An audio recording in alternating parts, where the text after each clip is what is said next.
Lecture ہے 20th century کے pros میں. پروز بیسیکلی نثر کو کہتے ہیں. تو اس میں ہم جو خالی پروز ہے نان فکشنل اس کو نہیں ڈسکس کریں گے، بلکہ فکشن جو کہ ناول ہے اس کو بھی ڈسکس کریں گے. 20th سینچری کو کہا جاتا ہے جو کہ 1901 سے لے کر 1999 تک یا 2000 تک آئی. اسے age of anxiety and experimentation بھی کہا جاتا ہے.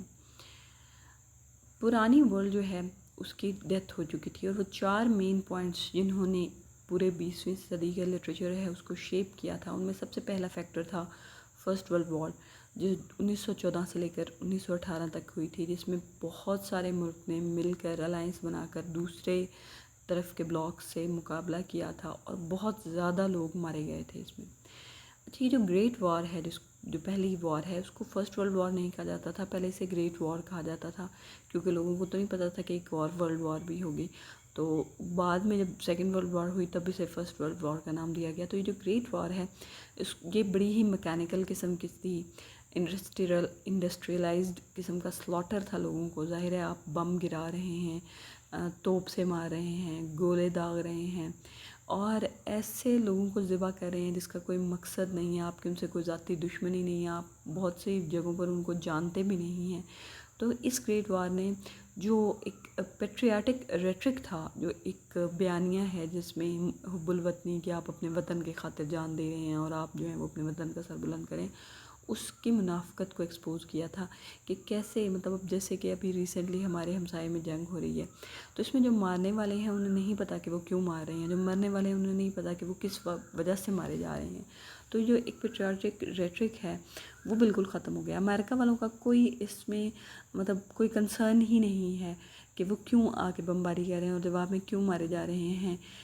بس یہ ہے کہ چونکہ ان کے پاس ہتھیار ہیں تو وہ ذبح کر رہے ہیں لوگوں کو.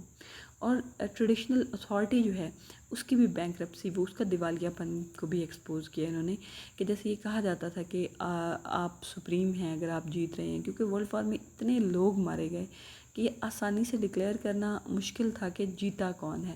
تو ایک جو ٹریڈیشنل اتھارٹی کا کانسیپٹ تھا، ایک فاتح اور مفتوح کا کانسیپٹ تھا، کون رول کر رہا ہے.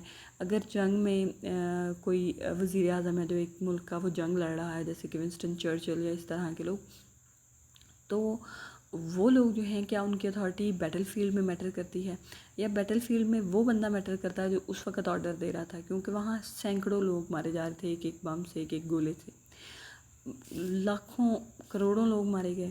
کوئی کلیئر پرپز نہیں تھا، کیوں مارے گئے یہ نہیں پتہ تھا، اور ایک عجیب سی ڈسلوژنمنٹ ہو گئی. جیسے کہ آپ جنگ میں تلواروں سے جنگ لڑتے ہیں تو آپ کو پتہ ہوتا ہے کہ میں اس مقصد کے لیے، اس وجہ سے، اس اعلیٰ پائے کا، یا میرا جو نتیجہ ہوگا اس میں شہادت پاؤں گا یا میں کوئی اعلیٰ زندگی حاصل کروں گا. تو ایسی کوئی بھی چیز نہیں تھی. ایک بم کا گولہ پھٹتا تھا اور لاکھوں لوگ مارے جاتے تھے. جیسے اب گریٹ وار میں برٹشرز کی طرف سے انڈینز لڑنے گئے تھے. اب ہو سکتا ہے برٹشرز کا اس میں کوئی پیٹریاٹک انٹرسٹ ہو بھی، لیکن جو سکھ، مسلمان، ہندو یہاں سے مارے گئے تھے، ان کی کیا جذبات تھے یا ان کے کیا مقصد تھا ان کے مارے جانے کا، یہ ساری چیزوں نے جو ہے وہ ایک ڈس الوژنمنٹ پیدا کر دی. لوگوں کا زندگی کے مقصد سے اعتبار اٹھ گیا. اس جنگ کی وجہ سے بیسیکلی کلیپس شروع ہوا تھا برٹش امپائر کا، کیونکہ ان کے سارے ریسورسز اس جنگ میں لگ گئے تھے. جو ان کی کالونیز تھی وہاں بے چینی بڑھنا شروع ہو گئی تھی، وہاں سے را مٹیریل سارا جو ہے وہ اٹھا کے جنگ میں ڈال دیا گیا تھا. تو وہاں بے چینی، اپرائزنگ، بغاوت، وہ سب کچھ شروع ہو گئی تھی. اور وہ جو آئیڈیا آف انگلشنس تھا وہ بھی ختم ہو رہا تھا، کیونکہ اس سے پہلے جو حکومت برطانیہ وہ اتنی بڑی تھی کہ وہ کہتے ہیں کہ اس کی حدود میں سورج کبھی نہیں ڈوبتا تھا. یعنی اگر ان کے کسی ایک ملک میں سورج طلوع ہو رہا ہوتا تھا تو دوسرے میں غروب ہو رہا ہوتا تھا. پھر کیا ہوا کہ اس جنگ کی وجہ سے نئی فلاسفیز آئیں. فرائڈ کا جو سائیکو انالیسز ہے اس نے بہت زیادہ اس کو جسے کہتے ہیں نا اس کی بنیادیں ہلا دیں، کیونکہ اس سے پہلے یہ سمجھا جاتا تھا کہ انسان ایک لاجیکل سیلف ہے، انسان جو ہے وہ سوچتا ہے، انسان کی جو ہے وہ اپنے اوپر پاور ہے، انسان جو ہے وہ فیصلہ لے سکتا ہے. لیکن جب فرائڈ نے یہ ثابت کیا کہ آپ تو 3 لیئر سے بنے ہیں، آپ کا ایک شعور ہے، ایک تحت شعور ہے، ایک آئیڈی ہے، ایک ایگو ہے، ایک کانشیسنس ہے، ایک سب کانشیسنس ہے، تو پتہ چلا کہ انسان کی تو اپنے سیلف پہ بھی اتھارٹی نہیں ہے. انسان کا جو آئے ہے وہ تو اپنے گھر کا مالک نہیں ہے، تو کسی اور چیز کو کیا کرے گا. دوسرا آئنسٹائن کی ریلیٹیوٹی تھی. جیسے کہ آئنسٹائن نے پہلی بار یہ کہا تھا کہ کوئی بھی چیز فکس نہیں ہے، ہر چیز موو کر رہی ہے. آپ کا جو فکس ہونا ہے وہ کسی نہ کسی کے حساب سے ہو سکتا ہے. مثال کے طور پر اگر آپ ٹرین میں جا رہے ہیں تو آپ ٹرین کے اندر بیٹھے ہوئے لوگوں کے لیے اسٹل ہیں اور ٹرین کے باہر والے ان لوگوں کے لیے موو کر رہے ہیں. اسی طرح کائنات میں ہر چیز حرکت میں ہے. بس یہ آپ کو کوئی چیز ساکن لگتی ہے تو یہ آپ کے ریلیٹیوٹی پہ ڈیپینڈ کرتا ہے کہ آپ اس کو کس حساب سے دیکھ رہے ہیں. تو یہ جو چیز تھی اس نے جو نیوٹن کے فزکس ہے وہ جو اس کے لاز ہیں جس میں وہ حرکت کے یا موشن کے جتنے اس نے رولز دیے ہیں وہ سارے کے سارے جو ہیں وہ ڈسمس ہو گئے. تو یہ اس چیز نے بھی بہت زیادہ امپیکٹ کیا. اس کے بعد مارکسزم اور سوشلسٹ تھاٹ آئی جس میں انہوں نے کہا تھا کہ جو سرمایہ داری، چونکہ اس سے پہلے پورا دنیا کا نظام جو وہ کیپٹلزم پہ چل رہا تھا کہ سرمایہ دار کے پاس حق ہے کہ وہ اپنا اگر وہ انویسٹ کرتا ہے تو وہ اس کے پاس حق ہے کہ وہ جتنا میکسیمم منافع کمانا چاہے کسی نہ کسی طرح سے، چاہے اس کے لیے اسے مزدور کو ایکسپلائٹ کرنا پڑے، چاہے اس کے لیے اسے لینڈ کو ایکسپلائٹ کرنا پڑے، چاہے اسے کسی سے بھی فائدہ اٹھانا پڑے، وہ اس کے پاس حق ہے کہ وہ زیادہ سے زیادہ منافع کما سکتا ہے. تو جب مارکسزم اور سوشلسٹ تھاٹ آئیں تو انہوں نے اس جو ایکسپلائٹیشن ہے اس کے خلاف آواز اٹھائی. تو وہ جو ایک مین آئیڈیا تھا اس سے پہلے کاروبار کا، وہ پھر ایک ڈسلوژنمنٹ کا شکار ہو گیا. ماڈرنزم کو اگر ہم دیکھیں تو اسے آرٹ آف فریگمنٹیشن کہتے ہیں. فریگمنٹیشن مطلب ٹکڑے ٹکڑے ہو جانا. 1900 سے 1945 میں یہ جو جتنے کرائسز آئے، جتنا آپ کا تھاٹ پروسیس آیا، اس سے پہلے آپ کو لگتا تھا کہ کچھ صحیح ہوتا ہے، کچھ غلط ہوتا ہے، کچھ مورلز ہوتے ہیں، کچھ آئیڈیلز ہوتے ہیں. انسان جو ہے وہ ایک سیلف جو ہے اس کی وہ ہائی اسٹیمڈ ہے، وہ سوچ سکتا ہے، وہ فیصلے کر سکتا ہے، وہ جان دے سکتا ہے، وہ قربانی دے سکتا ہے. یہ سارے آئیڈیاز جو ہیں وہ ورلڈ وار 1 نے جسے کہتے ہیں نا کہ ستیہ ناش کر دیا ان کا. تو اس کے بعد اس کا جو رسپانس آیا وہ ماڈرنزم تھا. یہ ایک انٹرنیشنل موومنٹ تھی، لیکن اگر اس کے انگلش لینگویج کے سینٹرز کو دیکھا جائے تو یہ لندن، پیرس اور ڈبلن جو آئرلینڈ کا کیپٹل ہے اس میں سٹارٹ ہوئی. ماڈرنسٹ رائٹر جو ہے نا وہ ریالٹی سے اسکیپ نہیں چاہتے تھے. وہ یہ نہیں چاہتے تھے کہ ان کے ارد گرد جو ہو رہا ہے، ان کے ارد گرد جو تکالیف ہیں، جو پرابلمز ہیں، ان سے وہ بچ جائیں، بلکہ وہ چاہتے تھے کہ وہ آرٹ میں اپنی ایک خود کی ریالٹی بنا لیں اور وہ اس میں جو ماڈرن لائف کی کمپلیکسٹیز ہیں ان میں دکھا گئے، ان میں جو ہے اس کو اپنے آرٹ میں کے تھرو دکھا سکیں. جیسے حیدرآباد کا جو ایک ورڈ ہے کہ میک اٹ نیو، یعنی بے شک وہی کیوس ہے، وہی سارا پرابلم ہے، لیکن اسے اپنے آرٹ کے تھرو وہ نئے طریقے سے دکھائیں. ماڈرنسٹ پراز میں دیکھیں تو سب سے پہلے اسٹریم آف کانشیسنس اور انٹیریئر مونولوگ ہے. اب چونکہ سیلف کا کانسیپٹ ڈسمس ہو گیا تھا، لوگوں کو سمجھ نہیں آ رہی تھی کہ جو آپ کا ذاتی زندگی ہے اس پہ ہی آپ کا کنٹرول نہیں ہے. تو اس سے اس سیلف کا کانسیپٹ ڈسمس ہونے سے کیا ہوا تھا کہ جو آپ کی باہر کی سٹوری نریشن ہے وہ بھی ڈاؤٹ میں چلی گئی تھی کہ آیا جو شخص سٹوری سنا رہا ہے وہ کس پرسپیکٹیو سے سنا رہا ہے. جو کریکٹرز ہیں کیا وہ وہی کچھ ہیں جو وہ کر رہے ہیں یا اس کے پیچھے ان کا کوئی دماغ میں کچھ اور ہی چل رہا ہے. تو وہاں سے آیا اسٹریم آف کانشیسنس اور انٹیریئر مونولوگ. یعنی اس لوگوں نے یہ فوکس کرنا بند کر دیا کہ وہ کریکٹر کر کیا رہا ہے، بلکہ جو زیادہ فوکس تھا آتھر کا وہ یہ تھا کہ کریکٹر سوچ کیا رہا ہے. جو ultimate expression of Freudian influence جو ہے وہ اس میں آیا. رائٹر جو ہیں وہ ایکسٹرنل ایکشنز اور پلاٹ پہ فوکس کرنا انہوں نے ہٹ دیا اور انہوں نے جو آپ کے اندر کی تھاٹ فلو تھا اس کو، جو کریکٹرز کے اندر سسٹم چل رہا تھا اس کو بیان کرنا شروع کر دیا. فریگمنٹیشن اور جکسٹاپوزیشن آئی. اس میں اب ایک ورلڈ جو ہے وہ مطلب جو آپ کے سارے آئیڈیلز ہیں وہ ختم ہو رہے ہیں، جو آپ کے سارے نیریٹیوز ہیں وہ ٹکڑوں میں بٹ گئے ہیں. سب کو پتہ چلا ہے کہ لائف جو ہے وہ لینئر نہیں ہوتی. ایسا نہیں ہوتا کہ آپ نے ایک ایکشن لیا، اس کے بعد دوسرا ایکشن ہوا، اس کے بعد تیسرا ایکشن ہوا. زندگی سیدھی لائن میں چلتی، زندگی گول دائروں میں آگے پیچھے اسپائرل طریقے سے چلتی ہے. تو اس چیز کو انہوں نے جو ہے وہ اپنے فکشن میں دکھانا شروع کیا. میننگز جو ہیں وہ ان فریگمنٹس کو جکسٹاپوز کر کے، مثال کے طور پر اگر ایک واقعہ ہوا ہے تو رائٹرز یہ سوچیں گے کہ اگر میں اس پرسپیکٹیو سے اس واقعے کو دیکھتا تو کیسا ہوتا، اور اگر میں کسی اور کے پرسپیکٹیو سے اس واقعے کو دیکھتا تو یہ کیسا نظر آتا. تو دونوں چیزیں جو ہیں وہ جکسٹاپوز کی گئی، ان کو آمنے سامنے رکھا گیا اور وہاں سے دیکھا گیا کہ جو واقعہ ہے وہ کیسے بنے گا. کیوبسٹ پینٹنگ ہوتی تھی جس میں یہ ہوتا تھا کہ آپ ایک ہی تصویر کو مختلف اینگلز سے دکھا رہے ہیں. تو یہ جو آئیڈیا ہے یہ فکشن میں بھی آیا. ملٹیپل پرسپیکٹیو جو ہیں وہ جو سنگل اتھارٹیٹیو نیریٹر ہوتا تھا جو آپ کو بتاتا تھا کہ کہانی میں یہ ہوا ہے، وہ ڈیڈ ہو گیا.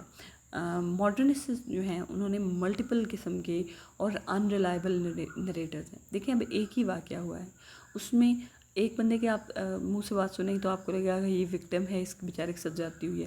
وہی واقعہ آپ اس کے جو اس نے جس بندے کو ظالم کہا ہے اس کے منہ سے سنیں گے تو اس میں آپ کو وہ وکٹم لگے گا. وہی واقعہ آپ کسی تھرڈ پرسن سے سنیں گے تو آپ کو وہ بالکل الگ پرسپیکٹیو دے گا. تو اسی طرح انہوں نے ملٹیپل پرسپیکٹیوز دینا شروع کیے, اور وہ نیریٹر تو ظاہر ہے کوئی بھی ریلائبل نہیں ہے, ہر بندہ جو ہے وہ اس میں اپنا آئیڈیا شامل کرے گا کہ اس کا آئیڈیا آف ٹروتھ کیا ہے. تو یہ انہوں نے کرنا شروع کر دیا اسٹوری کو ایکٹیولی پیس کرنے کے لیے اور میننگ کرنے کے لیے. انہوں نے ثابت کیا کہ کوئی ایک سنگل ٹروتھ نہیں ہوتا. اس کے علاوہ الوژن اور میتھیکل میتھڈز جو پاس سے چونکہ وہ ڈسکنیکٹ فیل کر رہے تھے, جتنے آئیڈیل سے ورلڈ وار سے پہلے وہ سارے ختم ہو گئے تھے, تو ماڈرنسٹ جو ہیں وہ پری ورلڈ وار نہیں بلکہ اینشینٹ جو گریک متھس تھی ان کی طرف انہوں نے رجوع کیا, جس میں گریک تھی, رومن تھی, آرتھر کے زمانے کی متھس تھی, تاکہ وہ ماڈرن ورلڈ میں جو کچھ ہو رہا ہے اس کو کوئی میننگ دے سکیں. یہ ایک ٹیکنیک ہے جو ٹی ایس ایلیٹ جس کو میتھیکل میتھڈ کہتے ہیں. اس کے علاوہ سبجیکٹیو اور ایوری ڈے پہ چونکہ وہ ایکسپیریمنٹ کر رہے تھے تو وہ جو عام مومنٹس تھے ان کی جو اہمیت ہے اس میں بہت زیادہ انٹرسٹڈ تھے. کوئی بڑا واقعہ نہیں, کوئی بہت بڑی سٹوری نہیں. جیسے کہ ورجینیا وولف کا ایک ناول ہے مسز ڈیلوے, جس میں ایک کریکٹر کا جو صرف سنگل ڈے میں ہو رہا ہے اور کوئی خاص اس میں ایونٹ نہیں ہو رہا, کوئی واقعہ نہیں ہے, بلکہ اس کی انر تھاٹس ہیں, اس کا جو ایکسپیرینسز ہیں ان کے بات ہے. Same to the lighthouse میں بھی وہ ایک خاتون ہیں جن کے اندر جو کچھ چل رہا ہے, اور کوئی خاص واقعہ نہیں ہے, کوئی ڈیتھ نہیں ہے, کوئی انسیڈنٹ نہیں ہے, کوئی ایونٹ نہیں ہے, بلکہ اسٹریم آف کانشیسنس کے تھرو ایک خاتون جو ہیں ان کی جو انٹیریئر مونولاگز ہیں, ان کی جو اسٹریم آف کانشیسنس ہے اس کو دکھایا گیا ہے. آئرونک ڈیٹیچمنٹ اور انریلائبل نیریٹر ہم پہلے بھی دیکھ چکے ہیں کہ جو آتھر ہے وہ آپ کو کوئی ایک فیصلہ کر کے نہیں دیتا کہ اس میں ٹھیک کیا تھا, وہ علیحدہ رہتا ہے اور آپ کو کوئی اس پہ مورل ججمنٹ پاس نہیں کرتا, بلکہ آپ کے مائنڈ پہ وہ چھوڑتا ہے کہ آپ اس واقعے کا کیا فیصلہ کرتے ہیں. اگر میجر ماڈرنسٹ رائٹرز کو دیکھا جائے اور ان کے ورکس کو, تو اس میں جیمز جوائس جو ہیں وہ اس کو یہ آپ سمجھ لیں کہ وہ ایک ٹرینڈ سیٹر ہیں. ان کا جو سب سے بڑا ناول ہے وہ یولیسس ہے. اس کے علاوہ portrait of artist as a young man بھی ہے. اس کو کہتے ہیں کہ یہ مطلب بالکل ایک ماڈرنسٹ ناول کا نا, جسے کہتے ہیں کہ پورا ایک سمجھ لیں کہ ایک سمبل ہے, اس طرح کے ماڈرنسٹ ناول تھے. ایک سنگل ڈے ہے 16 جون 1904 ڈبلن میں, اور لیپرڈ بلوم جو ہیں وہ ایک شخص ہے جو کہ وہاں ڈبلن میں گھوم رہا ہے. اس کی یہ پوری ایک دن کی سٹوری ہے, اور یہ ہومر کی جو اڈیسی ہے, جو ہومر نے جو 2 ایپکس لکھی تھی ایلیڈ اور اڈیسی, اس کی سٹائل میں میتھیکل میتھڈ یوز کرتے ہوئے لکھا ہے انہوں نے, اور اس میں بہت سے ویرائٹی آف سٹائلز یوز کی ہیں. کچھ ہیں جس میں کوئی کام نہیں ہو رہا بلکہ صرف وہ ڈسکرپشن دے رہا ہے, کچھ میں وہ صرف اپنے آپ سے بات کر رہا ہے, کیے جا رہا ہے. یہ جو انسان کی سوچ ہے اس کو تھرو لینگویج ایکسپلور کیا ہے, اور ایک عام دن کو جو ہے وہ ایپک سٹائل میں تبدیل کیا گیا ہے, اور اس نے لینگویج کے ساتھ بہت زیادہ پلے کیا ہے. جو ایپیفینی ہے, جو ایک مومنٹ ہے جس میں اچانک سے کریکٹر کو پتہ چل جاتا ہے, اس کا جو اسپریچول مینیفیسٹیشن ہو جاتی ہے, وہ جو ہے وہ ایک عام حالات میں اس نے کیا, کوئی بہت مطلب سٹوری نہیں بنتی. اگر آپ ٹیکنیکلی اگر آپ یولیسس کو پڑھیں یا ٹو دا لائٹ ہاؤس کو پڑھیں یا کسی بھی ماڈرنسٹ ناول کو پڑھیں گے, تو آپ ایز اے ریڈر جو آپ بچپن سے سٹوریز پڑھتے آ رہے ہیں, آپ اس میں کوسچن کریں گے کہ یہ کیا سٹوری تھی, یا یہ کیا ہو رہا تھا, کچھ بھی تو نہیں ہو رہا تھا. تو یہ جو کچھ بھی نہیں جس کو ہمارا سیلف آئیڈینٹیفائی کرتا ہے, اس کو ماڈرنزم نے تھرو فکشن جو ہے وہ شو کیا. ورجینیا وولف, ہم پہلے مسز ڈیلوے اور ٹو دا لائٹ ہاؤس کی بات کریں, وہ اسٹریم آف کانشیسنس, جس میں مسز ڈیلوے میں کلیریسا ڈیلوے ہیں, ان کی وہ ذہنی جو کیفیات ہیں, جو سوچیں آ رہی ہیں ان کو, اس کے تھرو ایکسپلور کیا ہے. یہ ایک سائیکولوجیکل ناول ہے, اور ان کو جو ایک انسان کی انر اور آؤٹر ورلڈ میں ایک ڈیلیکیٹ سب بیلنس ہے, اس کو ایکسپلور کرنے میں انٹرسٹ ہے, اور کیسے جینڈر, کلاس اور ہسٹری جو ہے وہ ہمارے پرسیپشنز کو شیپ کرتی ہے, ہمارے آئیڈیاز کو شیپ کرتی ہے, ہمارا سوسائٹی کو دیکھنے کے نظریے کو بناتی ہے. ٹی ایچ لارنس کو دا پروفٹ آف فلیش کہتے ہیں. یعنی بہت زیادہ سیکشول کانٹینٹ لکھا ہے انہوں نے. سنز اینڈ لورز ہے, ویمن ان لو ہے, لیڈی لورز ہیں, ان میں سے بہت سے بین بھی ہو گئے تھے. لارنس جو ہے وہ انڈسٹریلزم اور انٹلیکچولی کا بہت بڑا کریٹیک ہے, اور وہ کہتا ہے کہ جو ماڈرن لائف ہے وہ بہت زیادہ جو ہے وہ دماغ میں پہ فوکس کرتی ہے, اور جو انسان کی جو انسٹنکٹس ہیں ان پر فوکس نہیں کرتی. ان کا جو پراز ہے وہ پیشنیٹ ہے اور سینشول ہے, اور یہ کمپلیکس ڈائنامک جو ہے ہیومن ریلیشن شپ کے, انسان کی سیکشوالٹی کے, اور جو لائف فورس وہ کہتے ہیں کہ یہ بلڈ کانشیسنس ہے کہ آپ کو اپنی باڈیلی نیڈز, اپنی باڈیلی خواہشات سے آگاہ ہونا چاہیے. مورلسٹ ہے, لیکن وہ کہتے ہیں کہ جو سیلویشن ہے وہ تھرو باڈیز آتی ہے, تھرو مائنڈز نہیں آتی, تو آپ کو باڈی پہ فوکس کرنا چاہیے. فورڈ میڈاکس, فورڈ جو ہیں ان کو امپریشنسٹ کہتے ہیں. گڈ سولجر ناول ہے ان کا, اور انہوں نے انریلائبل نیریٹر اور ٹائم شفٹ ٹیکنیک کی, یعنی ایک ہی ناول میں نیریٹر بار بار آگے پیچھے جا رہا ہے, اور اس سے کیا ہوتا ہے کہ ریڈر جو ہے اس کے پاس آئیڈیا آتا ہے کہ وہ ایک ٹریجک ایونٹ ہے اس کو ریکنسٹرکٹ کرتا ہے وہ اپنے مائنڈ میں, کہ یہ کیسے بار بار اسی آئیڈیا کے ارد گرد گھومتا ہے کہ یہ کیسے ہوا ہوگا. پھر آیا جی انٹیرم. انٹیرم بیسیکلی انٹر وار پیریڈ کو کہتے ہیں. 1914 سے 1939 میں آئی تھنک اسٹارٹ ہوئی تھی ورلڈ وار, تو اس کے دوران یہ کو یا 1930s کو ہی کہتے ہیں انٹیرم. ماڈرنزم جو ہے وہ ایلیٹ کا آرٹ تھا, امیر لوگوں کا آرٹ تھا. ماڈرنسٹ ناول جو ہیں وہ امیر لوگ, عام لوگوں کا آرٹ نہیں تھا. لیکن 1930s میں آئی اکنامک ڈپریشن بہت زیادہ, چونکہ وار کے آفٹر ایفیکٹس آنا شروع ہوئے, غربت بہت زیادہ ہو گئی, لوگوں کے بزنس بیٹھ گئے, اور فاشزم رائز ہوا. اب چونکہ ورلڈ وار 1 میں لوگوں نے دیکھ لیا تھا کہ انہیں زیادہ ٹائٹلی کنٹرول کرنا پڑے گا, تو جو حکومتیں ہیں وہ زیادہ فاشسٹ ہو گئی تھیں, جو موومنٹس ہیں وہ زیادہ فاشسٹ ہو گئی تھیں, زیادہ ظالم ہو گئی تھی, انہوں نے کنٹرول کرنا شروع کر دیا تھا میڈیا کو, آزادی اظہار کو, ان ساری چیزوں کو. تو اب ایک ایسے لٹریچر کی ضرورت تھی جو بہت زیادہ سوشلی کانشیس ہو, جو کچھ سوسائٹی میں ہو رہا ہے اس کو آبزرو کرے. اگر آپ ماڈرنزم میں دیکھیں نا, یولیسز ناول ہے یا کیوبسٹ پینٹنگز ہیں یا امپریشنسٹ ہے, یہ عام شخص کے کسی فائدے کے لیے نہیں ہے, لیکن انٹیرم کے رائٹرز نے فیل کیا کہ ان کی ایک رسپانسبلٹی ہے کہ وہ جو بھی پولیٹیکل ٹرمائل ہو رہا ہے یا سفرنگ ہو رہا ہے اس کو وہ ڈاکیومنٹ کرے.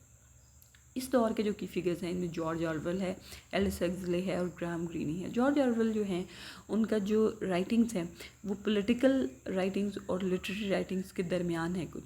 ان کا جرنلزم ہے دی روڈ ٹو ویگن پیئر, اور یہ ایک بہت ہی پاورفل پیس ہے کہ سوسائٹی میں اس وقت کیا ہو رہا تھا. اس کے بعد ان کے 2 ڈسٹوپین ناولز ہیں, اینیمل فارم اور 1984. اچھا, یوٹوپیا ایک ایسی زندگی ہوتی ہے, ایک ایسی دنیا ہوتی ہے جو آپ جہاں سب کچھ اچھا ہوتا ہے. ڈسٹوپیا اس کے بالکل الٹ ہے. اس میں آپ ورسٹ پاسبل سینیریو امیجن کرتے ہیں کہ برا کیا ہو سکتا ہے. اینیمل فارم میں یہ تھا کہ سوشلزم جو ہے وہ کیسے فیل ہو رہا ہے, اور 1984 میں یہ ہے کہ اگر یہ اسی طرح فاشسٹ گورنمنٹس رہیں تو یہ لوگوں کی لائف کو کیسے جو ہے وہ کنٹرول کریں گی. جو آرویل کا پراز ہے وہ بہت ہی کلیئر ہے, اور اگر آپ یولیسز سے اس کو کریں تو جس میں لنگوسٹک کمپلیکسٹی ہے, اس نے لینگویج کے ساتھ کھیل کے پتہ نہیں کیا ہی کریٹ کرا ہے, اس کے بالکل اپوزٹ ہے. اسی طرح ایلس ہیگزلے کا جو بریو نیو ورلڈ ہے اس میں بھی ایک ڈسٹوپیا ہے جس میں یہ دکھایا گیا ہے کہ جو ہر طرف ٹیکنالوجی اور ٹیکنوکریٹک جو وے آف کنٹرولنگ پیپل آ رہا ہے, یہ کس فیوچر میں جا کر کس حد تک تباہ کن آ سکتا ہے. پھر گرام گرینی کے جو انٹرٹینمنٹس اور سیریس ناولز ہیں وہ دکھاتے ہیں کہ انسان مورلی کتنا غیر واضح ہے, اور جو اسپائنیج ہے, ورلڈ آف اسپائنیج, اس میں جو پولیٹیکل رول ہے وہ کیا ہے, اور اس نے کیتھولک سینسبلٹی بھی دکھانے کی کوشش کی ہے.